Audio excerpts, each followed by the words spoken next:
Okay, so here we are, Psych 20, Semester 2, Week 5. Our weeks are just rolling through. This week you are dealing with ecosystems.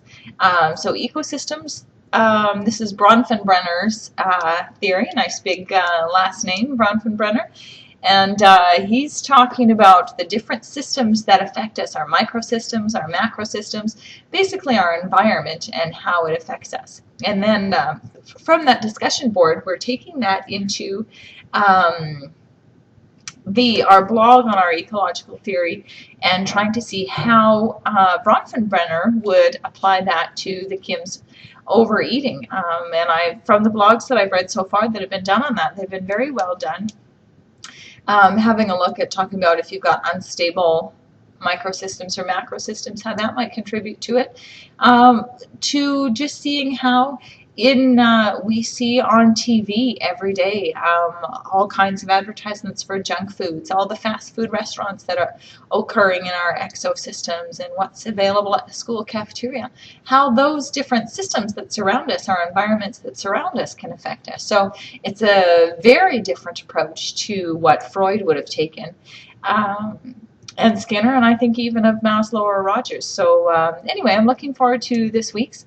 Really enjoyed last week's discussion when we talked about little Albert, and everybody shared about what some of their fears were. And I thought it was really interesting when we were talking about the fears, how most people's fears were learned as well.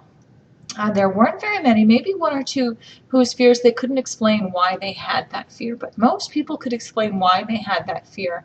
If it was from, maybe it was a cultural fear too. I was thinking of the person in particular who was afraid of being kicked by a horse. Certainly a fear if you're living on a farm, I can see that. If you lived in a city, I'm not sure you'd have a fear of getting kicked by a horse, simply because you're not around horses. It's not something that you think about very often. I'm thinking that that might be more of a cultural fear. And then, of course, the learned responses to fear of, there's one person who mentioned being afraid of being left alone with big dogs. I mean, what a heartbreaking story when I heard, that it was their pet that had bit them, and certainly those fears are learned. And I just did find it interesting how very few of the fears that we talked about were ones that were you couldn't explain where they came from. Most people did know where most of their fears came from. So that was interesting. So I am looking forward to this week's discussion board on ecosystems and how your environment influences you, and to reading your blog entries. Again, I can't stress enough how make sure that introduction is in your own words. I read so many blogs, and it's an entire paragraph, word for word, from another website.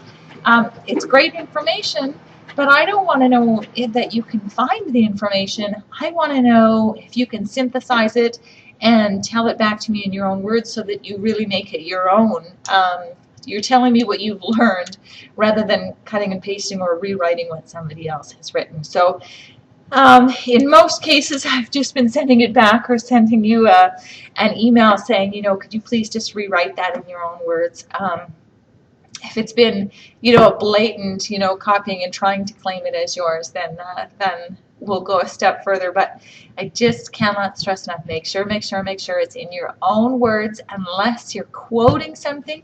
And if it's 3 or more words exactly in a row, the same as another source, you need to put quotes around that and cite right exactly after where you got it.